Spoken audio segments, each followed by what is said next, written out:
Bonjour à tous et bienvenue dans cette nouvelle vidéo, au cours de laquelle je vais répondre à l'une de vos questions sur la spécialité SES en classe de première.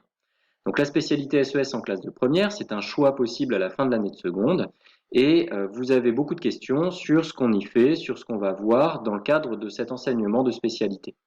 Alors si vous prenez l'enseignement de spécialité SES, il n'y aura pas une grosse différence en matière de contenu avec la classe de seconde, sauf qu'évidemment, on va voir des choses plus complexes, plus longues, tout simplement parce que l'enseignement passe d'1h30 en seconde à 4 heures par semaine en classe de première, puis 6 heures si vous choisissez de garder cet enseignement en classe de terminale. Donc évidemment, les cours seront plus importants, plus volumineux, pourront aller vers davantage de détails et donc être bien sûr plus approfondis qu'en classe de seconde.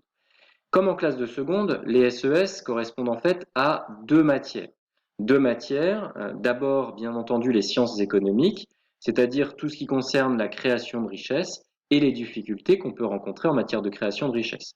Alors la crise du coronavirus actuelle a mis en lumière le fait que des événements extérieurs pouvaient impacter l'activité économique et donc du coup on peut voir les mécanismes dans les sciences économiques qui expliquent pourquoi l'emploi, la croissance, la richesse sont des notions qui sont atteintes par une crise qui, au départ, est sanitaire. Donc, il y a, pour commencer, et c'est pour ça d'ailleurs que j'ai mis cet aspect des SES en haut de l'écran, un volume horaire très important qui est consacré aux sciences économiques. Ensuite, on a également un volume horaire qui est consacré aux sciences sociales. Les sciences sociales, c'est-à-dire le regroupement de deux types de sciences sociales, les sciences politiques, qui étudie le fonctionnement des institutions et l'acte électoral, et la sociologie. La sociologie, c'est l'insertion d'un individu dans une société, c'est la façon dont on arrive à faire société, pour des individus. Donc voilà un petit peu ce en quoi consistent les fameuses sciences sociales. Alors vous en avez vu quelques aspects en classe de seconde, mais bien évidemment en classe de première, ce sera approfondi. Il y a une troisième composante à nos programmes qui en fait n'est qu'une composante mixte entre les deux disciplines que je viens de présenter très rapidement. C'est la composante qu'on appelle les regards croisés. Alors on n'en a pas encore fait en classe de seconde puisque on devait le faire vers la fin de l'année, mais effectivement on a des chapitres dans lesquels on a un intérêt, une utilité à croiser l'apport des économistes et des sociologues. Donc voilà pourquoi on a en général trois champs disciplinaires dans nos disciplines. Alors ensuite, ces disciplines, ces différents champs, à quoi correspondent-ils?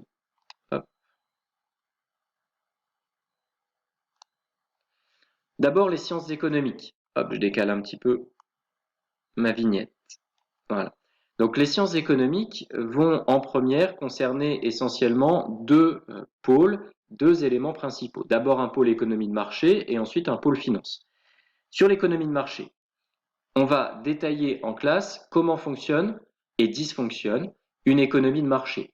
C'est pour ça d'ailleurs que je vous ai mis quelques photos. On peut étudier l'exemple du marché pétrolier, on peut étudier des exemples concrets aussi quotidiens avec les marchés qui ont lieu parfois le samedi matin ou le jeudi après-midi près de chez vous.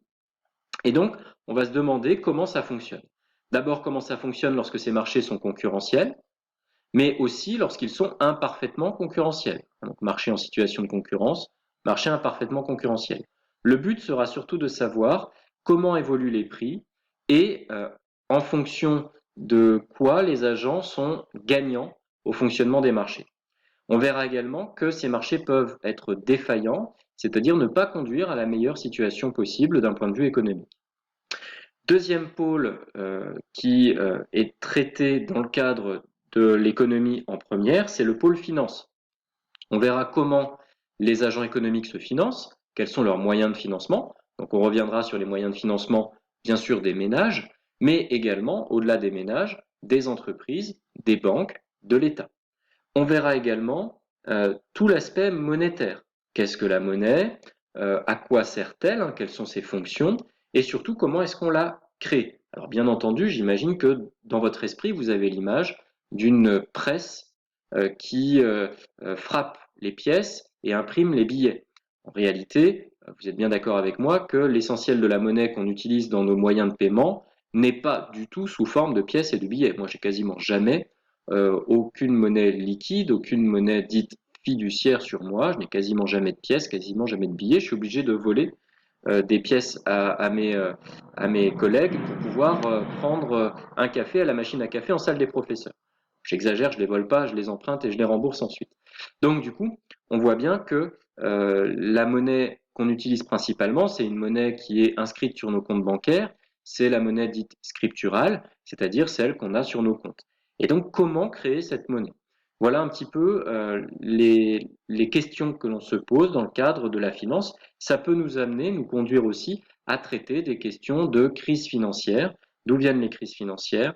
Alors, en première, c'est un peu tôt, mais on pourra en parler davantage en terminale. Alors pour les éléments suivants, hein, donc dans le cadre du, du cours, on passe ensuite aux sciences sociales. Et je vous l'ai dit, dans les sciences sociales, on a un aspect sociologie et on a un aspect sciences politiques. L'aspect sociologie, pour commencer, est constitué de 3 chapitres en première. Un premier chapitre sur ce qu'est être un être social et devenir un être social, c'est-à-dire un être qui s'insère dans la société. On a déjà parlé en classe de seconde de la socialisation, on y reviendra en classe de première. Comment se passe ce processus? Quels sont les écueils, c'est-à-dire les problèmes que l'on peut rencontrer? Donc, évidemment, être un être social permet de faire société. Ce qui permet de faire société aussi, c'est lorsque ces êtres sociaux entretiennent des relations sociales, c'est-à-dire qu'ils sont insérés dans un réseau, une toile, si vous voulez, qui les relie aux autres. Et donc, du coup, ce lien social évolue, il peut être en crise, il peut se réinventer et du coup se renforcer. Troisième chose, c'est une forme, si vous voulez, de crise, de difficulté qu'on l'on rencontre dans notre objectif de faire société. Le contrôle social est effectivement nécessaire, bien souvent, pour pouvoir amener les individus à être des êtres sociaux. Alors le contrôle social, vous ne savez peut-être pas ce que ça veut dire, mais si on décompose le mot, vous voyez bien que c'est un contrôle, c'est-à-dire qu'on cherche à surveiller, faire des choses aux individus qui n'étaient pas celles qu'ils avaient pensé faire au départ. Donc on va les contrôler, et c'est la société qui organise ça, d'où le terme de contrôle social. Pourquoi? Parce que des individus pourraient être tentés de ne pas vouloir faire société, et donc il faut dans ces cas-là des mécanismes pour favoriser le retour au lien social et à la cohésion sociale. Alors je l'ai ici illustré avec justement la suite des attentats qu'a connu la France dans les années 2015, 2016, 17, des attentats justement qui ont conduit à faire société autour de certains slogans comme Je suis Charlie, qui représentaient des valeurs de la société française contre des personnes qui ne partageaient pas nos valeurs. Deuxième pôle dans les sciences sociales, le pôle qui est un pôle politique, que je vous montre ici avec mon curseur, un politique et citoyen. D'abord, on se posera la question de savoir ce qu'est l'opinion publique et comment est-ce qu'elle s'exprime. Donc, qu'est-ce que l'opinion publique dans la vie politique? On verra que c'est assez complexe. On se posera la question de savoir est-ce qu'il existe une opinion publique? Est-ce qu'on peut considérer que l'opinion publique a du poids, qu'elle doit avoir du poids en démocratie, ou au contraire qu'elle est source de danger? Et puis, deuxième chapitre sur les sciences politiques, on va s'interroger sur le vote, l'acte de voter, et on se demandera si nos choix électoraux, nos choix d'aller voter ou de ne pas aller voter, dépendent de déterminismes sociaux, c'est-à-dire de choses qui nous dépassent, qui impactent nos choix sans qu'on s'en rende compte, ou au contraire, si nos choix politiques sont des choix conscients, rationnels, que l'on a soi-même choisis et qui ne nous sont pas imposés. Voilà pour le pôle sciences sociales. Je vous l'ai dit, suite à ce pôle sciences sociales, on va voir des regards croisés. Hop, je décale à nouveau ma vignette. Voilà. Donc les regards croisés, ce sont des chapitres au cours desquels on va alimenter la réflexion avec les économistes et les sociologues. D'abord, un chapitre sur la protection sociale. Alors, si je vous dis protection sociale, ça ne vous parle peut-être pas, mais si je vous dis sécurité sociale, par exemple, ça va davantage vous parler. Si je vous dis UNEDIC ou ACEDIC, Pôle emploi, c'est aussi une forme de protection sociale. L'idée, si vous voulez, c'est de protéger les individus dans nos sociétés modernes contre des risques sociaux, c'est-à-dire contre des risques dont ils ne sont pas forcément responsables individuellement, mais qui peuvent les conduire à être en grande difficulté. Être malade, être au chômage, être retraité, ou plutôt être âgé, c'est un risque que nous encourons malgré nos efforts pour les éviter. Et donc du coup, on va protéger, il y a une protection qui est organisée par les pouvoirs publics pour ces personnes-là. Deuxième aspect des regards croisés, deuxième chapitre, et le dernier, c'est l'organisation au sein des entreprises, c'est-à-dire comment les individus qui composent une entreprise, l'employeur, les salariés, les cadres, les ouvriers, les employés, bref, comment ces individus coopèrent au sein des entreprises. Est-ce que la coopération est simple, facile, ou est-ce qu'au contraire elle peut conduire à des conflits sociaux? Est-ce qu'il y a des institutions qui sont chargées d'organiser l'entreprise? Alors, c'est pour ça que je vous ai mis ici notamment une liste de syndicats qui sont présents dans certaines entreprises, notamment les moyennes et les grandes entreprises. Voilà un petit peu l'ensemble des chapitres pris rapidement qui seront traités en classe de première. Vous pouvez bien sûr aller voir un petit peu sur Internet non seulement le programme, mais ça parlera pas beaucoup parce que c'est destiné aux professeurs en priorité qui, eux, sont là pour essayer d'interpréter le programme officiel et de l'éclairer vis-à-vis des élèves, mais peut-être des manuels ou d'autres vidéos dans lesquelles on va vous présenter un petit peu l'enseignement de SES en classe de première. Je ne prends pas de temps pour présenter l'enseignement de SES en classe de terminale pour vous, élèves de seconde, mais je vais très certainement faire prochainement une vidéo pour les élèves de première qui, eux, se posent des questions sur l'enseignement en classe de terminale. Et donc, vous pourrez également aller la consulter puisqu'elle est en accès libre. Il me reste à vous dévoiler quelques éléments quand même sur la suite, à savoir, hop, si j'arrive à aller à la page suivante, voilà, à savoir quelles sont les compétences que l'on va essayer de développer en SES en première et quels sont les débouchés suite à cet enseignement de spécialité. Alors quelles sont les compétences qui seront développées? C'est des compétences de rédaction, d'argumentation, c'est-à-dire qu'on va vous demander d'avoir des réponses qui sont rédigées et argumentées. Alors argumenter, ça fait toujours peur.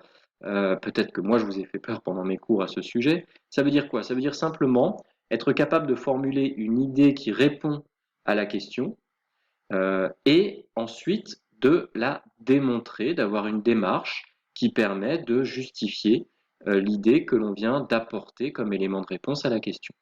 Évidemment, ça veut dire aussi organiser sa réponse parce qu'en général, il n'y a pas qu'une idée qui répond à la question, mais plusieurs, et donc il faut être capable de les classer, de les ordonner, de façon à ce que la réponse soit la plus claire et la plus justifiée, scientifique possible. On verra aussi des statistiques, comment lire des statistiques, les utiliser, les exploiter, et parfois les calculer. Ça peut être le cas de moyenne, ça peut être le cas de pourcentage, ça peut être le cas également d'autres outils statistiques tels que les médianes, dont vous avez peut-être déjà entendu parler en mathématiques. L'essentiel du travail consistera surtout à savoir les interpréter, les lire et les interpréter. Le calcul ne porte que sur les outils les plus simples. Il va falloir également être capable d'exploiter des documents sous forme de tableaux, de graphiques ou de textes. On en verra régulièrement, mais pas en quantité non plus astronomique. Il s'agira d'être sûr qu'à la fin de l'année de première puis de terminale, vous sachiez exploiter un maximum de documents. Et enfin, interpréter l'actualité avec un certain recul. Donc les compétences que l'on attendra de vous pour pouvoir réussir en SES, c'est donc savoir s'exprimer à l'écrit, en tout cas à peu près correctement. Vous allez progresser en classe de première et de terminale, mais voilà, l'idée c'est d'être capable quand même de formuler des choses à l'écrit. Ça va être d'avoir une certaine rigueur aussi scientifique, même si on n'attend pas des choses très complexes d'un point de vue mathématique. Il va falloir être assez rigoureux, c'est-à-dire être capable d'appliquer des méthodes qu'on vous a montrées en classe. Il va falloir vous intéresser également, être curieux de l'actualité, de la société qui vous entoure. Alors pourquoi faire ensuite? À quoi ça sert de suivre l'enseignement de SES? En fait, on peut faire énormément de choses. Alors, toute la dimension juridique, économique, sciences humaines, avec les sciences politiques notamment, l'histoire, la géographie, sont concernées.